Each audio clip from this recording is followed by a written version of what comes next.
So welcome. It is Lazy Like Sunday morning. It's the 9th of November.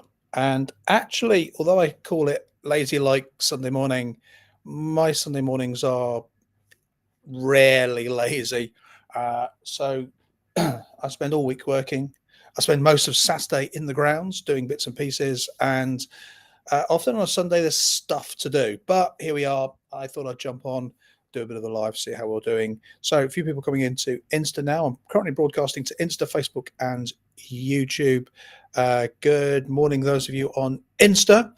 And I'm assuming I will see people as and when they come into other platforms, but I don't know. It's the first time I've used this particular streamer before, but let's see how this goes. So, welcome.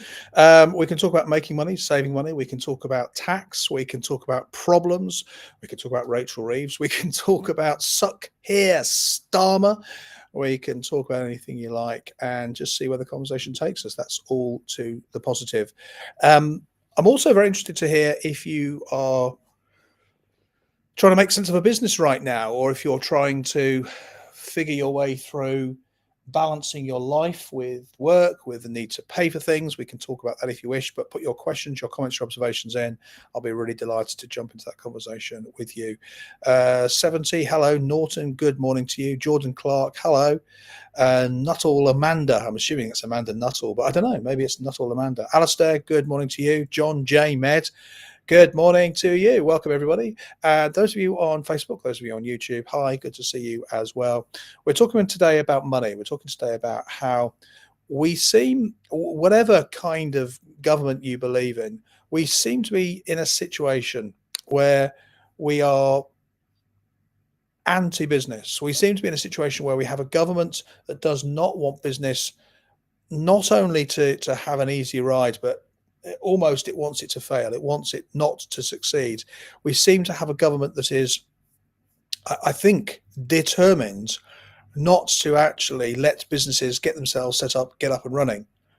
And I would imagine that anyone in this room right now is smart enough to figure that's unsustainable. That's inexplicable. That's a ridiculous approach to take because, of course, businesses, whether they are the bigger businesses, and the vast majority, it's something like, I don't know, 90%, I'm going to say. Let's say it's three quarters, right? 75% are all SMEs. That's businesses under 250 employees. That is where most people in this country are employed. And yet we have a government that is determined, it seems, to make life and enterprise as difficult as possible for those of us who are actually contributing commercially to the country. 70, thank God I sold my bakery business a few years ago. Speaking to an industry colleague yesterday, they are terrified, expecting closure due to tax, wage, and NI and energy. But you see, this is the problem. We have a government at the moment that fundamentally, I don't know if it just doesn't understand business or if it has a problem with business. I mean, that would seem inexplicable, wouldn't it? I certainly think we have a government that does not understand the basics of commerce. So take any of the recent ideas the government's been very proud of. So, for example, they've said repeatedly that they have increased the minimum wage. Let's be really, really boiled down to the brass tacks of that. They haven't increased minimum wage. What they've actually done is they have said, thou shalt increase minimum wage or there is a big fine. So businesses and organizations up down the country have gone, right, we've had to increase minimum wage. So the government, first of all, didn't do anything. It just said, do that. And then other people had to do that. Now, what happens, by the way, welcome if you're joining me today on YouTube, Facebook, or Insta. Let me have your questions, your comments, your observations. Do a bit of typing, bit of tapping. Let me know what's going on. Also, if you're enjoying this, send me some digital love. Send me some likes or some waves or some stars or whatever it is that is appropriate to the platform. I'm broadcasting on those three platforms. So we have this situation and they go, put minimum wage up. Everyone has to put minimum wage up. Now, this has some other effects. Thank you. This has some other effects that often people don't talk about, and certainly the government will never acknowledge. When you put up minimum wage, you pay more tax. But also, when you put up tax, you're putting up tax and you're putting it on an increased minimum wage. And remember, they lowered the threshold where these taxes had to come in. So in other words, All of that in the first few months that Labour took over was a massive disincentive to anyone running a business. All right, that's what Labour actually did. They didn't just put up minimum wages; they loaded businesses with an additional burden. But there's more, because when you say everyone in your business must get paid at least this, and by the way, there are bad businesses around, there are greedy employers around, but just look at this from a slightly different perspective. Let's assume a business largely has to try and attract and retain good people, right? And let's acknowledge there are good employees and there are bad employees. There are lazy employees. There are employees who would not give a toss. Let's just acknowledge that's the reality. Now, once we've agreed that and accepted that, we can see what's going to happen here. The minimum wage has increased, all the taxes above it have increased. That's much more money going out of the business. And then what happens is, because that minimum wage is higher, everybody above has to see their wage increased as well. Remember, all of those people are now going to be charged more tax on their employment. So when the Labour government states very proudly, we've increased minimum wage, they did diddly. All they did was they announced a policy. Businesses and organizations had to follow it, and then businesses and organizations get paid, have to pay massive additional amounts of tax. Now, just while I'm explaining this, by the way, if you want to jump in with a comment, a question, an observation, if you want to send me a bit of Facebook love, a bit of YouTube, what is it? Is it likes on YouTube? I don't know. A like on a little love heart thing on Insta, that would be delightful. But just think about what happens now. Your basic level of employee is now paid more. Everybody above them has to be paid more as well. So this means the supervisor has to, the manager of the supervisor has to. So all of this is a massive pressure on organizations and companies around the country. So if you're wondering now why businesses are struggling, this is part of it. Now, people that don't get this, and I comment on this a lot. Thank you, Denton. Much appreciated. Denton on Insta there. A number of people don't really get this. They say, yeah, but bad employers will always try and push wages down. Of course, those people exist. But there's another side that is a little bit uncomfortable to talk about. Better employers, better businesses are desperate to attract and retain really good people. And in order to do that, they have to pay the right number of wages. Now, at the moment, we have all of this problem with minimum wage, but we also have this ridiculous universal credit thing. Now, that's not just Labour, that's successive governments. But when you say we will pay you on top, what happens is the not so good employers will go, well, fine, fuck it, we'll pay you less money. By the way, sorry, I do occasionally swear. So if that's a problem for you, this might not be the right channel.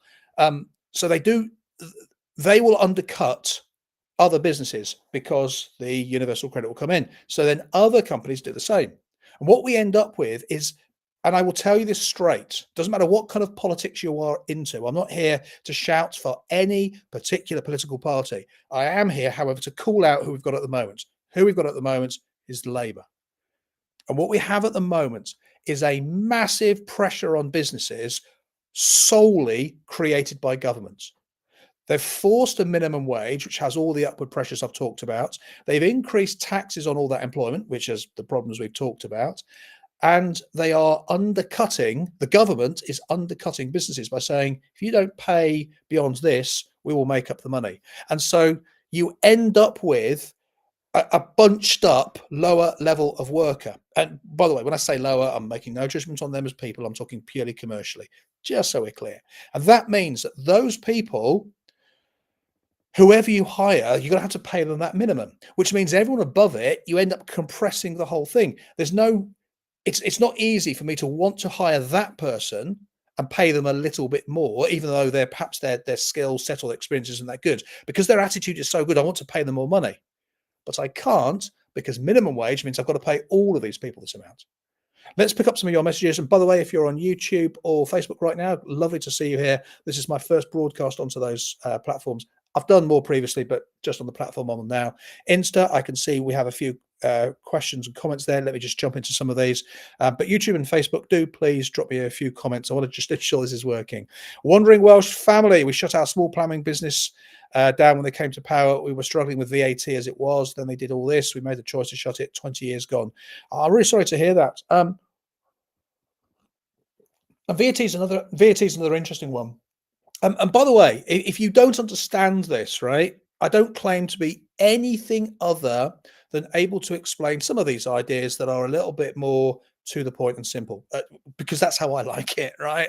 I don't make any claims of anything special. I just explain stuff that people often don't understand. So VAT, my business has been registered for VAT for, I'm going to say 25 years. And I love being registered for VAT because um, the MacBook that I'm working on, the phone that I'm using, the Wi-Fi that I pay, the phone connection I pay for this device here, all of it, of course, VAT is charged on it. And because they're all necessary business expenses, I can offset that and take that VAT off. So for me, VAT is amazing, but that's because I work with businesses. When I work with individuals, which I don't do very often, if I put it through my business, I have to charge them VAT. If I do it personally, then I get a much less preferential tax take. Tax is always paid by individuals. Doesn't matter how it's set up, it always comes back to individuals. That is the problem. And if they lower the threshold from 90,000 to 30,000, they're going to screw over a whole load of businesses. Dave, fabrications, Labour definitely have no understanding of business. I can only agree with you, Dave. I mean, the alternative is too awful to contemplate, isn't it? The alternative, Dave, is that they do understand what they're doing and they want to close it down, which, I mean, there would be no reason for that to be the case. Unless, of course, you think there's some big mad plan going on. Platt Matt 8, good morning to you. Platt Matt 8 also on Insta. Hello, what's the topic for this morning? Well, I've just been talking about the topic really, Platt Matt. It's where we are. It's business, it's VAT, it's tax, it's income tax. Let's talk about that next as well. But I will take your questions, your comments, your observations. I've worked running my own businesses. Well, actually, since 1990, 91, my first business did very well in year one, made £250,000, which is not too shabby for your first business. And this was 35 years ago, 34 years ago. I lost it all in year two. I thought I was a business guru, realized I wasn't. Spent much of my 20s flat broke. This was, by the way, pre-internet. This was pre minimum wage. So most of my 20s with a degree, with business experience, I was making £3.50 an hour. So therefore, often I will get quite whingy lefties saying, I've got no, I'm really stuck up. I've got a gilded life. I've got no understanding of what it is to struggle. For about 4 years in my 20s, I was taking home 120 to £150 a week. So I absolutely do understand struggling. And everyone thinks it's more difficult for them than it was previously. Everybody thinks that. I'm not getting caught up in that just now. But what I will say is at the moment, right now, 2025, we have a government that seems actively interested in making it harder to do business. And let me go clearer. It's harder to be a PAYE employee. It's harder to be a parent. It's harder to be self-employed. It's harder to um, rent somewhere. It's getting harder to buy somewhere. It's getting harder to do your normal weekly shopping. So I pay a lot of tax, right? That's my polite way of saying what you think I'm saying. And in order to maintain that, I work typically 60 to 80 hours a week over several businesses. But I remember being 24, 25. I remember earning 120 to £150 a week. I remember calling up the electric company to say, can I pay you this week and this next week? I remember going vegetarian because I couldn't afford to buy meat.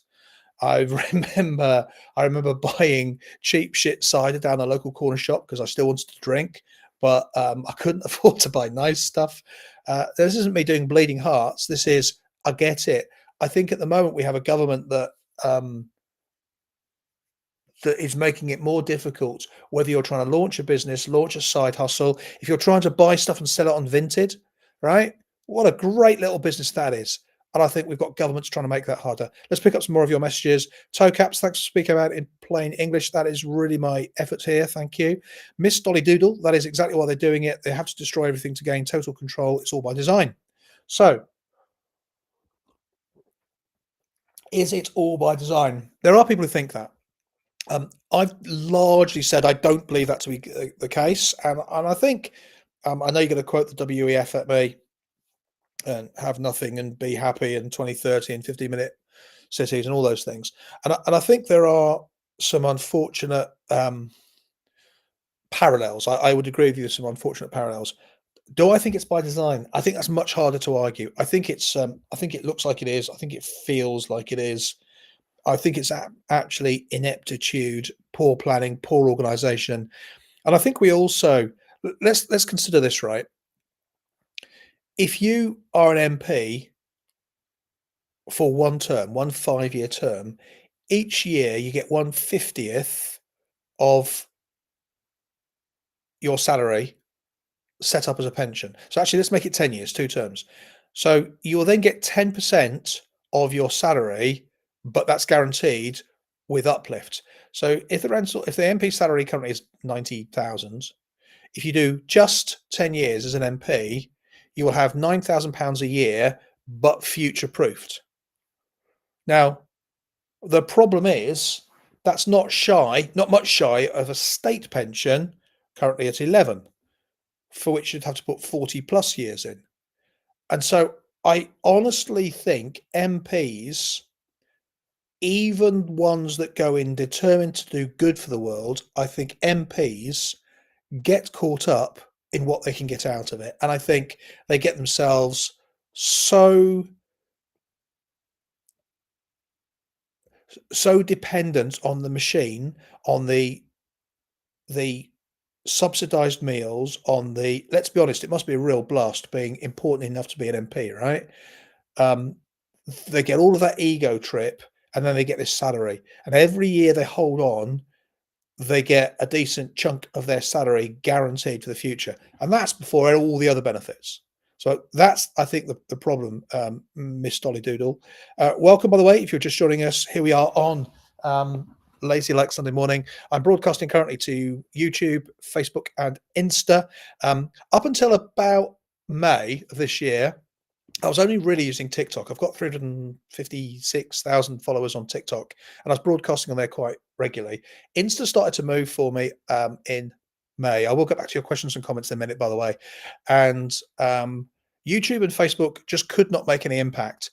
YouTube started moving for me about 6, 7 weeks ago, and I think we have about 6,000 followers on YouTube. Facebook, I've never comprehended Facebook. I've always found it complicated and confusing. But I noticed it started moving about a week and a bit ago, and I now have 2,000 followers on Facebook. So if you're on YouTube or Facebook, if you're on Insta, thank you so much for joining me today. My aim is to keep putting content out that you find interesting, challenging, engaging. Satire and comment is my general headline. I talk about making money, saving money, dealing with tax. I try and explain stuff simply to people. I did a lot of videos just over a year ago, all explaining to people about Vinted and reselling and eBay, because many people were worried about that. So I made probably 20 or 30 videos on those topics. So I can do that. I can help you with that stuff.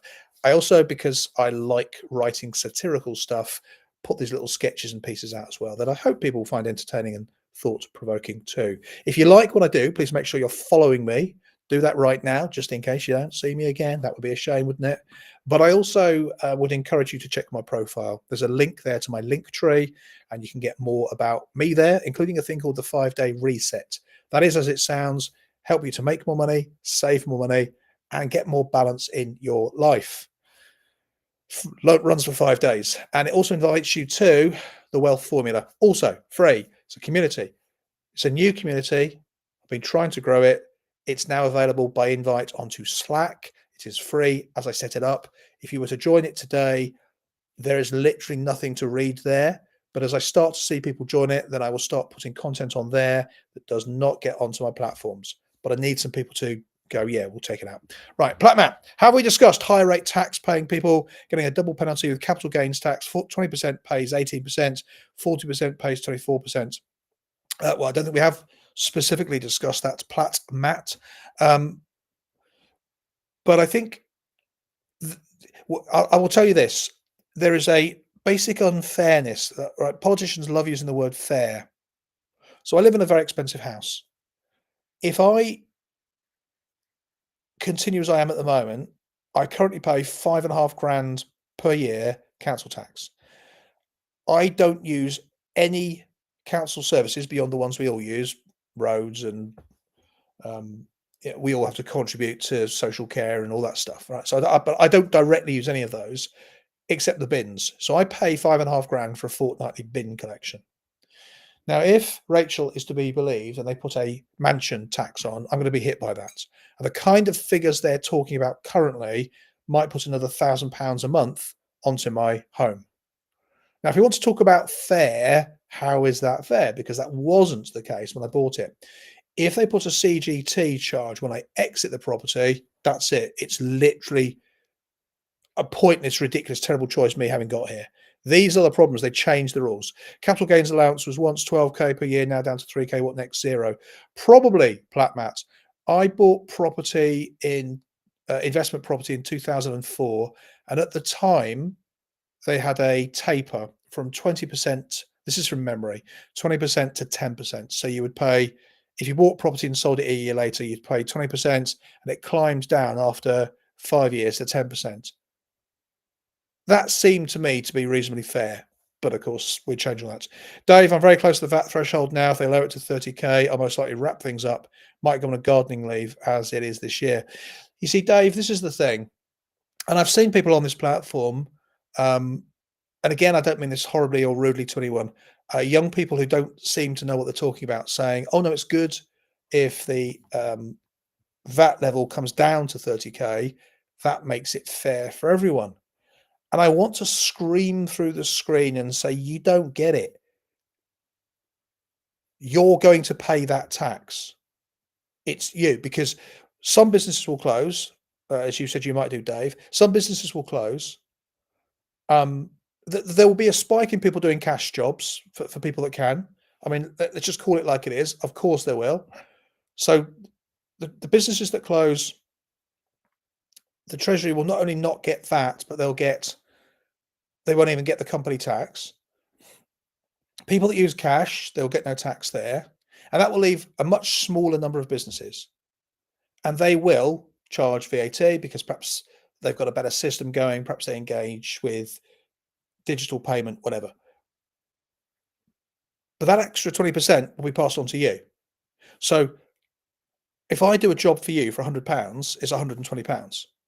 So I don't say to you it's £120. I say to you it's £100 plus VAT. Now, if I sell it to you for £100, right, you give me 120, that's coming straight off your money, not mine. So your already taxed income is taxed again, this 20%. So I take that 20 quid and that's going to go in my VAT pile. Now that £100, if I'm getting that on a self-employed basis, I have to allow 33% of that, 33 quid, for taxes. This leaves me 66. If I've got £66 left, don't forget, that's not £60 for however long it took me to do that job. That's for everything involved with that job. So I have to pay myself for the time. I have to pay myself for acquiring you as a customer. I have to pay myself for being sick. I have to put some of that into my pension. I have to deal with the fact that a certain proportion of you aren't going to pay or are going to pay late. I have to pay for insurances. I have to pay for my kit. When you work it out, suddenly that 120 quid. Oh, and I have to make profit as well, remember. That 120 quid is a lot less. And it's being borne by you, the customer. So this is a blatant lie when the Labour government say we are not going to increase taxes on working people. For a start, they never defined working people, but the national insurance hike, which was on employers, was a blatant tax on working people, right? Because if my business turns over 500,000, right, but I've got to pay my employees national insurance, and I have to increase taxes, their wages, and of course I have to increase as I said earlier on, right? Let's say my £500,000 turnover, my direct cost of hiring or my direct cost of staff is up. I don't know the figures. Let's say £20,000. Well, that £20,000 has to come from somewhere. So it's going to come from the customer. For me to maintain all of my profits, because I'm still working the same amount that I was last year. It's also going to come onto you as well, employees, because I know that I'm going to have to offer a better service to my customers to charge them more money, or I'll lose my customers. So I have to offer a better service. I have to put more in. I have to get better attitude from my employees. They have to perhaps spend more time with each customer.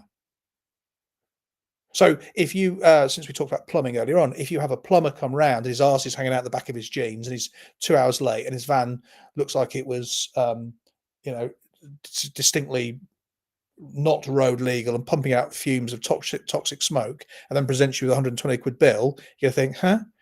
But if he presents you with a 150 quid bill, but he arrives on time and he's polite and he's well kitted out, he's got a nice clean van, and it's got a nice, he's respectful, and he can take payment however you want, you'll kind of think, well, I'm paying more money for it, but the service was good. So the reality is, if I get hit 10 grand additional costs, that's got to come from somewhere, and it all comes back to you, the working person. And this was Labour's really gratuitous lie, actually. It was quite a cynical thing. One, not to determine what they mean by working people, but two, to pretend that taxes don't end up on all of our pockets. Of course they do. And they're now saying that working people are basically people who earn less than 45,000. And this now presents Rachel Reeves with another problem, because roughly 233,000 NHS staff and roughly 177,000 teaching staff are all over that £50,000 limit, which means if they get hit with additional income taxes, she has created a situation where she says she won't raise income tax on working people. Even if she argues she hasn't raised income taxes on people under that limit, there's 400,000 there who are working people who are getting increases in taxes. Let's pick up some more of your messages. It's absolutely ridiculous. It's why I'm not a business owner anymore. It says optimized performance. That's the grand's name, optimized performance. What performance do you optimize? I'm curious. Platmap, thoughts on if we adopted a UAE or Saudi system of zero income tax but pay higher services, VAT? Yeah, I was looking at this. I read, I'm sure, that VAT in might be Dubai was 5%, and a lot of their rates are 0%. I mean, look, clearly those countries have problems as well. Those countries aren't problem free, but let us also recognize that the more you don't let people control their money, the less incentive there is for them to take risk. At the moment, and I made a video on this, right? And it really split opinion. There were lots of people who went, fuck yeah, love it. There were other people who went, don't take my universal credit off me. But this is the argument. We currently hand out 38 billion every year for universal credit in work benefits. But that 38 billion costs us 45.5 billion, because it's not a pound in, a pound out. Every pound that comes in costs 20p to reallocate, because you've got to have a team of people to do it, because there are bogus claims, because there's lost money, because there's the kit, the office, that you've got to run an entire team to run this. So what we currently do in this country, right? And this is our difficulty. We take money off people in tax, and we say, because you don't earn enough, we're going to give you credits, tax credits, or we're going to give you cash, universal credit, whatever. So we'll take money off you because you don't earn enough. We're going to process it, which costs time and money. We're going to move it around our system, more time and money. We're going to make you fill in a form, pointless activity. We're going to look at the form. Some of you will get it wrong. Some of you will try and lie. So sometimes we'll have a problem with it. And eventually we'll agree to give you back some of the money that we've taken off you.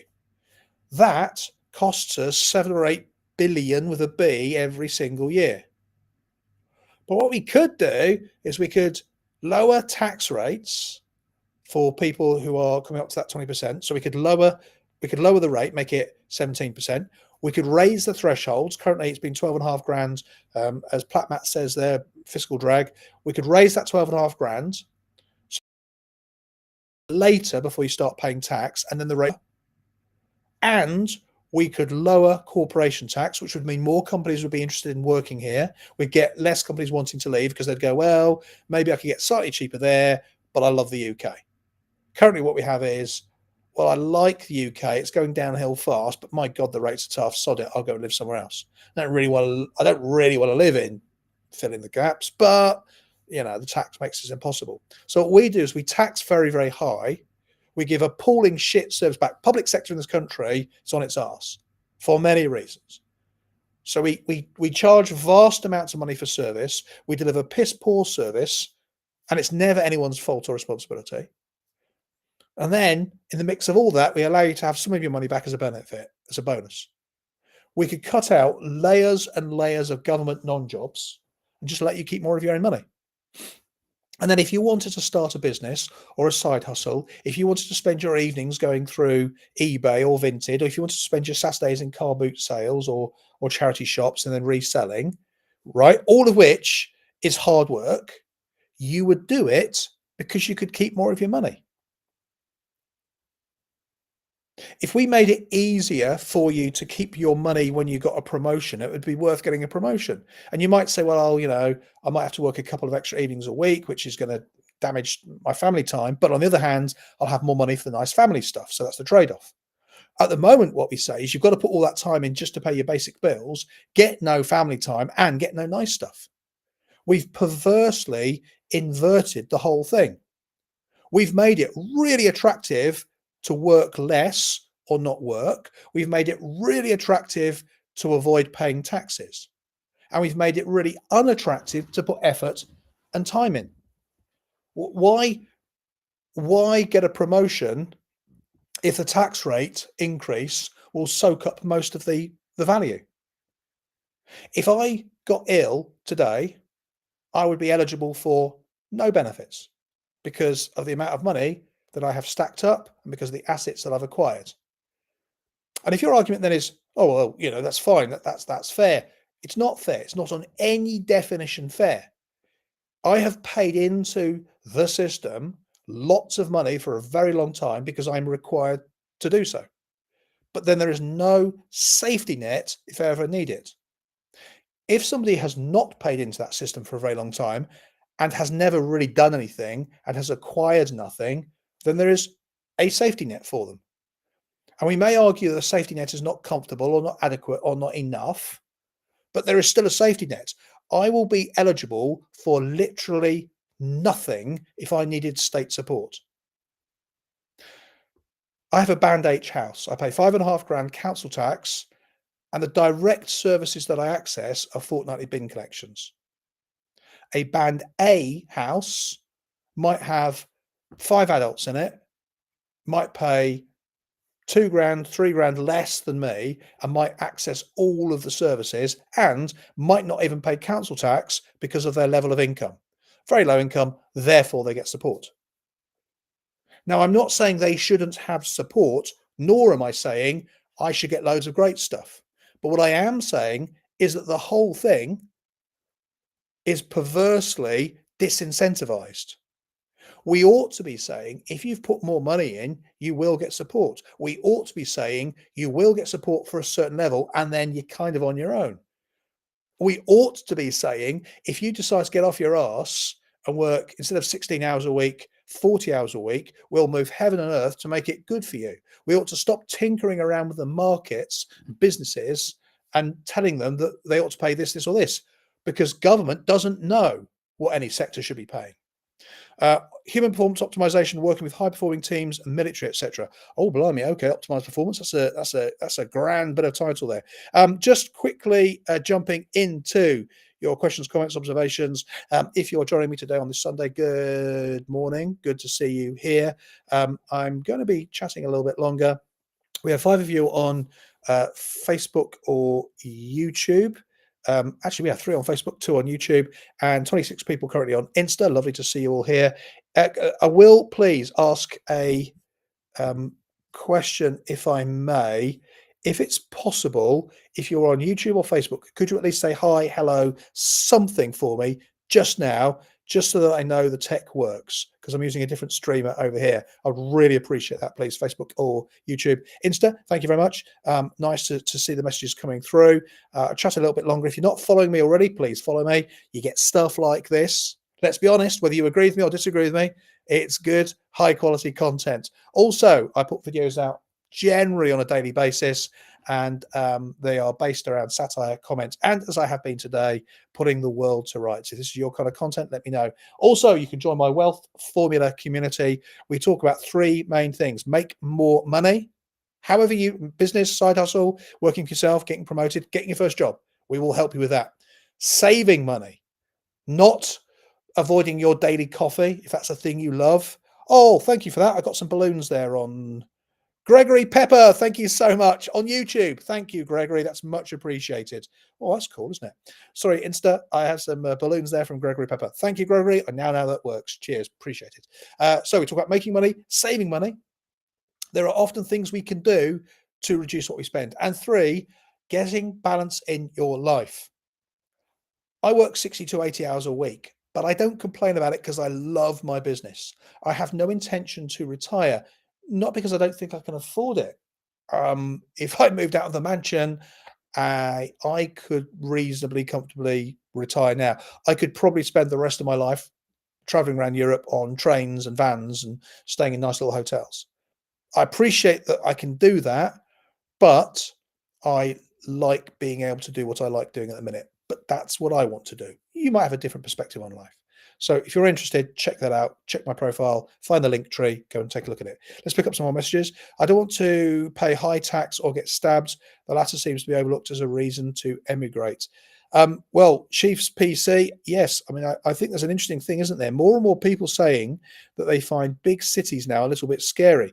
It's very interesting. I discovered I'm a big fan of Birmingham, right? I love going to Birmingham, but I hadn't actually been for a couple of years. Just too busy, had no reason to go in, whatever else. And I went in recently, jumped off the train, and I have to say the centre of Birmingham felt not like it has done for me for a very long time. It felt edgy, unpleasant, aggressive. There were some people near the station shouting. This is New Street or Grand Central, as they like to call it now. And there was people shouting at each other, and it was really unpleasant, quite aggressive feeling. And up until 5 years ago, one of my possible futures was that I was going to buy a nice flat, nice apartment, centre of Birmingham, centre of London, centre of Manchester, maybe. And being an older man who wants to go to the theatre, wants to have drinks, wants to go to bars, restaurants, music clubs. That's how I'd seen my one possible future. Um, that now leaves me cold because I think city centres are feeling very scary. Centre stage dogs. Hello, hi, welcome, Insta. Don't be fooled by the title, ex-military. Okay, fair enough. I've done a bit of work with military people. Always enjoy it very much. Norton Trip. Hello, got a dash. You're spot on. Thank you. You talk sense. Thank you. I'm from Birmingham. It's hell, says Toe Caps. Yeah, it doesn't feel like it should. It feels edgy and uncomfortable. I remember Birmingham in the 1970s. I remember starting my business there in 1990, 91. Slightly blurry on the timeline. It's either 90 or 91. I've got a lot of affection still for Birmingham. I left the area in 97. I moved. I was sort of living close to, loved going into it. Early 2000s, I left for a good 10 years, and I've kind of come back to the Midlands in the last 10 years, and I now find Birmingham feeling quite edgy. It doesn't feel comfortable at all these days. You need to be situationally aware going to city centres. Yes, I think you're right. I think you do need to be situationally aware, and I think you need to walk like you know where you're going. You need to walk situationally aware is the phrase you're using, but you also need to walk with a certain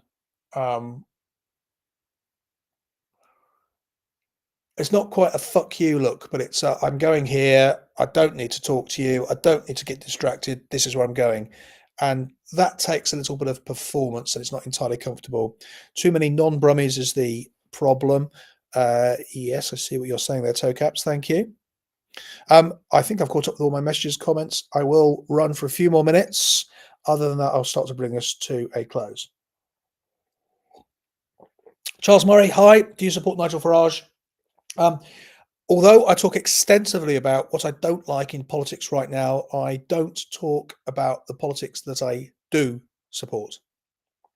Now, the reason that I don't do that is that the Tinterweb, when people say I support X, Y, and Z, becomes insane. So I make videos where I actively do not promote any particular political perspective. I do, however, very comfortably and freely take down government political messages currently. And the moment I do that, I will get people telling me, yeah, well, you're obviously. So all the time we had the last government in, um, I had people complaining that I was obviously a lefty. Now we've got a bunch of commies in. I get people complaining I'm a Tory boy. Um, and then people who've seen both of those sets of videos now complain that I'm obviously a Farage supporter. So I tend not to offer a positive opinion on politics. I prefer to say, well, this is kind of the problem with it right now. Walk with confidence. Walk like a man. Charles Murray, fair. Yes. Michael, wise. Thank you. Thank you. Thank you. All right. So listen, I'll take your final questions, comments, observations. Then I'm going to start to wrap this live up. If you have other things you want to jump into, do so now. If not, I support my legs because they support me. Yes, that makes a lot of sense, Toe. Thank you. Coombs Nick and Jason Heard Music. Hello. Thanks for the entertainment this morning. You're welcome, Platt Matt. Make sure you do share those likes, share the thing. Should I? Here's a question: if you're on Insta, should I let this live get put onto my feed? Because it's 41 minutes of me rambling about stuff, but also responding to your messages. So I'm not sure. What are your thoughts on the VAT threshold dropping to 30k? I mentioned that one already, Centre Stage Dogs. It's an absolute disastrous idea. It's the sort of thing we expect from a government that has not even the most basic concepts of how commerce and business work. It's a terrible idea. It's absolutely dreadful. Joined. Hi, Heidi. Would be interested to hear more. Thank you. Good. Thanks for the stream. You're welcome, Toecaps. Sandra Beasley. Yeah. Good. A lot of sense was spoken here today. You're welcome, Dave. Fabrications. Yes. Says CK Construct. Thank you. Yes. Says Centre Stage Dogs. Nice Lane Evans. Nice Lane. Nicolane. Hello. Nat Sharp. Well, listen, I'm going now, folks. So thank you all for being here. I will see you.